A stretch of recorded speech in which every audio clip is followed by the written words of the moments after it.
Assalamualaikum warahmatullahi wabarakatuh. Ini sharing aja Pak ya. Saya juga ilmu itu tahunya itu dari petani. Iya. Kebetulan untuk bawang ini untuk penyakitnya dulu ya. Iya. Pertama itu yang saya temuin di lapangan itu pertama moler. Iya. Moler itu si tanaman itu seperti bola gini. Iya. Seperti ini ya mengkerut ini bulat gitu. Iya. Melingkar. Nah itu kalau udah ada kena itu susah Pak untuk diantisipasinya. Biasanya petani hampir 80% kalau udah kena gitu diambil. Karena malu kata ini kayak gini, diambil biasanya diambilin dibuang. Nah, emang kalau untuk mengatasinya secara langsung untuk menyembuhkan itu susah. Nah, bagaimana caranya? Setelah saya dapat informasi dari petani, kebanyakan itu yang sukses itu dari awal pencegahan, Pak. Nah, pencegahannya apa?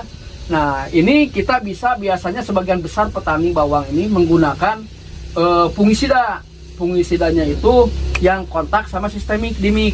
Sebelum tanam gitu. Sebelum tanam.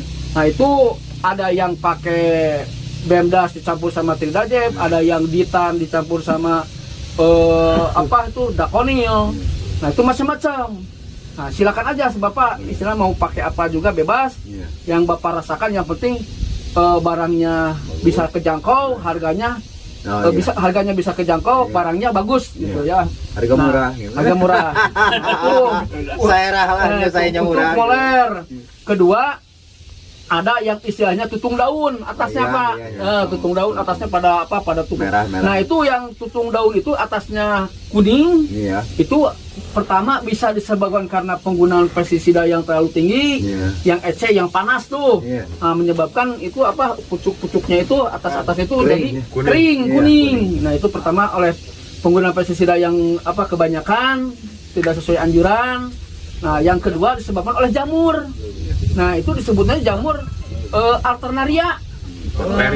Alternaria pori disebutnya itu atasnya. Nah, itu kalau misalkan obatnya apa? Nah, itu obatnya itu bisa pakai yang tadi, cuma diseling Pak harusnya. Awal misalkan Bapak pakai Mancozeb plus Carbendazim awal. Nah, nanti penyemprotan kedua Bapak jangan pakai biasa kalau Mancozeb itu udah makanan sehari-hari, petani itu nggak bisa lepas. Mancozebnya jangan pakai Clotalonil lagi, pakai Carbendazim. Ketiga, Bapak jangan pakai Carbendazim lagi, ganti sama Simoxanil. Nah, itu nggak ada Pak, mulus kesananya terus. 3 macam gitu. Iya, 3 macam itu sistemiknya diganti-ganti. Kalau misalkan kontaknya bebas, itu biasanya petani nggak bisa lepas dari Mancozeb biasanya. Cuma sekarang Mancozeb itu ada 2, ada yang kuning sama yang biru. Nah, itu kalau yang kuning itu emang ada zinc-nya Pak. Jadi ke pertumbuhannya itu lain. Saya perhatikan 1 tahun ke belakang ini banyak pengguna yang kuning ke biru karena emang efek ke pertumbuhannya sangat bagus. Tapi kalau misalkan udah mulai ke masa generatif, nah kalau generatif itu gimana Pak Adang? Itu masa perkembangan. Itu dicirikan bunga Pak. Pokoknya usia 40 ke atas lah. Nah, usahakan Bapak jangan pakai yang biru lagi karena itu udah masa mau berbuah. Nah, kalau yang jing ada yang biru, ada yang jepetean. Nah, Bapak menggunakan yang kuning harusnya. Setelah saya ini ya, saya juga dari petani juga, petani sukses dari petani bawang. Nah, itu saya mah pakai Ditan kalau ininya mah. Kalau misalkan untuk kesana kan Ditan kuning.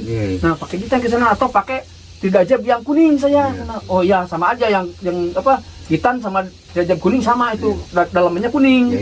Nah, itu makanya kita yang dari PT Trinda menggunakan 2. Ada yang kuning, ada yang biru.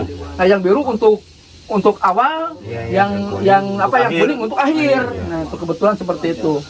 Nah, itu untuk penyakit seperti itu. Dan ada juga antraknos. Dan yang misalkan ini busuk-busuk itu tuh. Nah, ada juga yang disebabkan oleh bakteri. Nah, bakteri kalau udah kena bakteri susah Pak. Jangankan bawang, cabai juga kalau udah bakteri layu.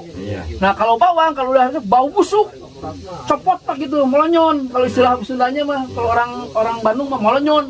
Jadi busuk aja, bau coplok. Nah, itu udah bakteri. Nah, kalau untuk bakteri itu dari tanah Pak, dari awal. Jadi sebelum tanam, Bapak itu harus pakai pengapuran dulu atau pakai dolomit. Itu kalau untuk bakteri, untuk antisipasinya. Nah kemarin-kemarin kenapa petani yang sukses selalu menggunakan dolomit? Setelah saya kaji kan saya pernah pernah belajar di universitas gitu ya, belajar apa nih pada waktu saya belajar di ilmu tanah, dibuka lagi, kalau udah lama dibuka lagi, ternyata dengan pemakaian dolomit si tanah itu menjadi netral. Jadi asam itu jadi netral. Jadi netral itu jadi 7. Nah kalau tanah netral, jamur sama bakteri nggak bisa berkembang. Nah, maka usahakan Bapak pakai dolomit sebelum penanaman. Dolomit atau pengapuran. Wajib itu Pak, kalau misalkan pengen sukses. Nah, ada loh. Kalau pakai dolomit itu di samping dia memperbaiki tanah, di dolomit itu ada magnesium, ada kalsium. Nah itu tapi dia tersedianya lambat. Nanti kalau Bapak pakai sebelum tanam itu dikasih dolomit, Bapak sudah ada kalsiumnya, sudah ada magnesiumnya. Nah, dia memperbaiki tanah juga. Yang ketiga, tanah memperbaiki keasamannya, ada sumber kalsium, ada sumber magnesium. Gitu. Nah, udah ya Pak untuk masalah fungisida, udah ya. Sekarang pakai insektisida. Nah, biasanya untuk hama utama bawang ini yaitu ulat. Ulat bawang. Nah, selain ulat ada juga grandong atau lalat cuma lalat ukir Pak. Sok nyoret-nyoret. Nah, itu ya. Lalat. Biasanya lalat itu nyerang mulut tanaman masih muda ya. Iya, yang tua juga ada. Yang tua juga ada coret-coret Pak. Nah, itu. Nah, untuk obatnya apa? Racunnya apa Pak Dadang? Nah, kalau saya ini yang saya temukan di lapangan macam-macam Pak. Kalau kita ngobatinya udah parah, udah terkena itu emang ada kita ngeluarin modalnya besar. Karena kalau misalkannya kena ulat, apalagi musimnya, biasanya musim 7-8 Pak. Itu kemarau, itu lagi gencarnya ulat. Obat apa saja biasa suka kebal. Nah, antisipasinya bagaimana Padang supaya kita irit, tapi tanaman nggak rusak. Nah, caranya Bapak jangan pakai fanatik sama satu produk. Misalkan Bapak produk tripas, Dia pakai perja misalnya. perja, Bapak pakai terjo aja terus. Ibaratkan gini ya Pak, kalau Bapak pakai terja terus, endur, pakai endur ya sama tripas misalnya, Bapak pakai perja, terus Bapak pakai perja. Harusnya begini Pak, Bapak pakai perja dulu. Nah, Bapak misalkan nih, padahal kalau beli endur kan mahal. Nah, jangan dulu endur. Bapak beli misalkan Tridatrin, Pak, itu kan harganya murah tuh. Beli Tridatrin dulu, pakai Tridatrin. Nah, udah pakai Tridatrin, besoknya jangan pakai Tridatrin lagi. Sildok juga. Nah, Bapak besoknya pakai Sildok, penyemprotan selanjutnya pakai Sildok. Terus Mas sering-sering gitu, nggak usah obat mahal-mahal. Yang penting jadwalnya tepat sama sasarannya. Jangan begini, Bapak ke lapangan mau nyemprot nih, beli obat, jangan Pak, lihat dulu tanamannya.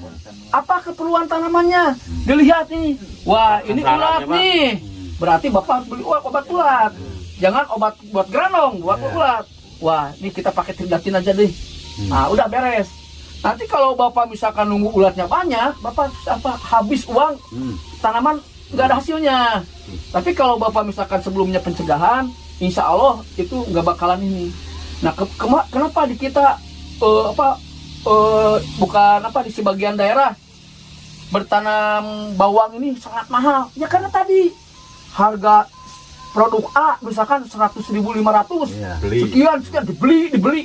Karena emosi Pak petani itu, bukan dengan ini, karena emosi, pingin tanamannya puas, pingin pakai ininya juga seenaknya, takaran juga, akibatnya resisten, akibatnya kebal. Bapak beli obat apa aja nggak mampu.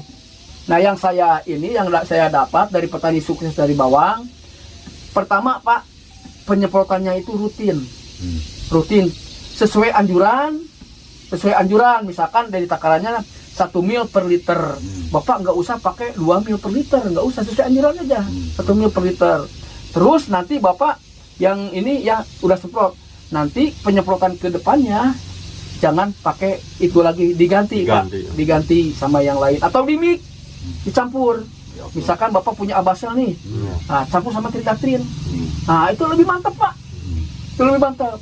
Terus nanti ke depannya jangan pakai Abasel sama Tridatrin lagi, Yang keduanya kalau misalkan masih ada ulat nih, masih ada yang hidup nih, Ganti lagi. pakai tripas Pak, sama klorpinapir, pakai tripas masuk, atau pakai apa aja lah yang penting klorpinapir misalkan apa aja yang Bapak biasa pakai. Terus kedepannya lagi misalkan Bapak, masih ada lagi Pak nih ulat. Nah ini kemarin kan perawak pakai apa misalkan ini Trildatin. Jangan, saya mau yang lain lagi. Jadi misalkan ada di atas tripas apa nih. Nah seperti itu. Jadi Bapak atau campur pakai metomil tripasnya. Misalkan pakai danke, mantep Pak, telurnya juga kena. Atau misalkan pakai Miltop 40 SP, atau pakai lagi yang namanya apa itu metomil. Silakan Bapak, yang ada di kios, silakan cari. Yang penting Bapak istilahnya tepat sasaran. Jadi semprot itu tepat sasaran. Nah kalau untuk ulat ukir Pak Liozioma itu Bapak bisa pakai tadi Abasel, bisa terus pakai Abaten, pakai Tridamec juga lebih mantep Pak, ada JPT-nya. Demolis lah itu Abamectin. Demolis itu 18 betul. Kalau Tridamec itu 36. Nah itu Pak, JPT-nya kuat ya. Nah kemarin saya sama Pak Haji dulu ke sana ke daerah mana itu ya dulu, kota ke atas itu daerah Pasirwangi dari cabai. Nah dia itu pakai Demolis Pak. Nah kemarin itu curhat di kita, padahal Demolisnya udah nggak mempan nih. Ya saya yang namanya obat ya, nih coba sama ini Tridamec.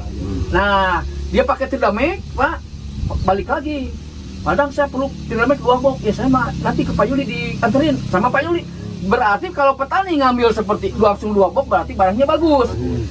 Saya nggak melihat juga petani banyak permintaan berarti barangnya bagus kepake. Nah itu Pak seperti itu. Jadi istilahnya jangan fanatik dalam satu produk, harus diselang-seling. Nah seperti itu. Jadi intinya dari pembicaraan saya tadi, intinya Bapak kalau misalkan pingin sukses, saya juga dari petani-petani sukses. Pertama Bapak harus istilahnya mengamati tanaman sebelum Bapak nyemprot. Apa kebutuhan tanaman? Misalkan ulat, pakai ulat. Misalkan kena jamur, obat jamur. Mau campur silahkan. Bapak misalkan obat jamur nih sama obat ulat dicampur, nggak apa-apa.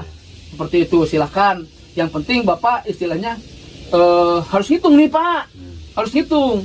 Ini yang saya pakai obat, misalkan Bapak kan tanam bawang itu untuk mencari lebihnya kan, lebihnya. Jangan sampai Bapak udah puas hasilnya bagus, wah bagus nih. Tapi pas dihitung-hitung pengeluaran obatnya atau yang pupuknya, Bapak misalkan pengeluaran ini habis 10 juta, pemasukan dapat 11 juta, tanaman bagus, super, puas. Tapi duitnya ada, percuma Pak, kita kan begini.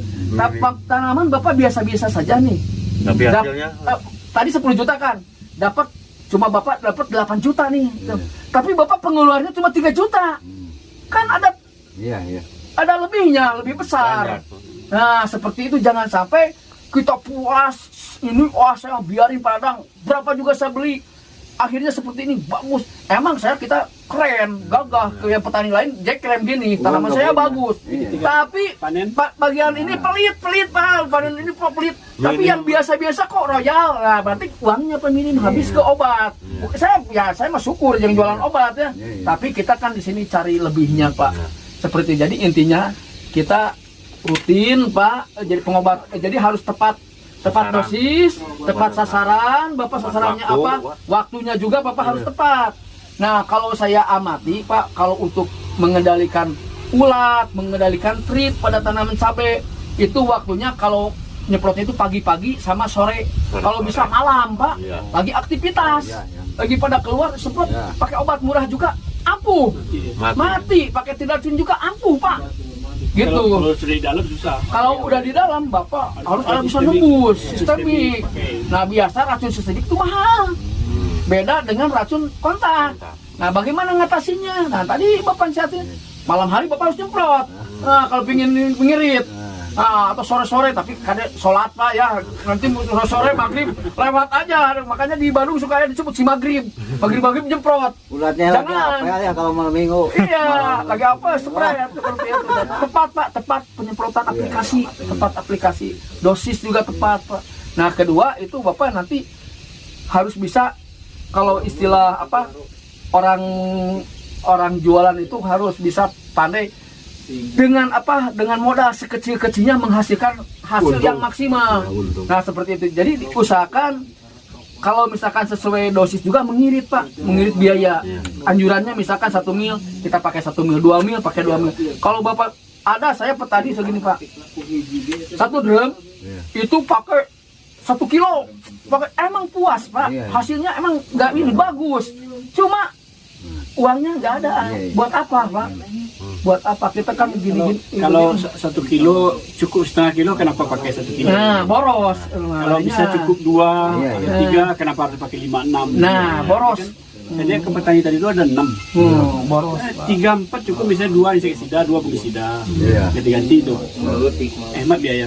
Ya betul Pak. Jadi intinya mau boros. Jadi nanti kita hasil akhir kurang gitu. Jadi kita pinginnya kan ini celengan Pak. Nanti 3 bulan sekali kita menikmati hasilnya. Karena hasilnya habis sama obat, sama apa namanya, sama pupuk terlalu berlebih. Dan kalau misalnya kelebihan pupuk juga nanti hasilnya kurang bagus Pak. Saya di Cijapati pernah itu Pak Agus saya bimbing bina, sebelum ketemu sama saya dia pemupukannya itu banyak. Dan keluhannya itu dia setelah dipupuk itu layu. Nah setelah saya amati ini kenapa Pak Agus? Ini setelah saya amati ininya setelah saya pupuk ininya tanamannya layu karena kemarin hujan. Saya lihat kasih pupuknya segala setiap rumpun Pak dikasih 1 ini full overdosis Pak. Kata saya gini, Pak Agus itu ke overdosis.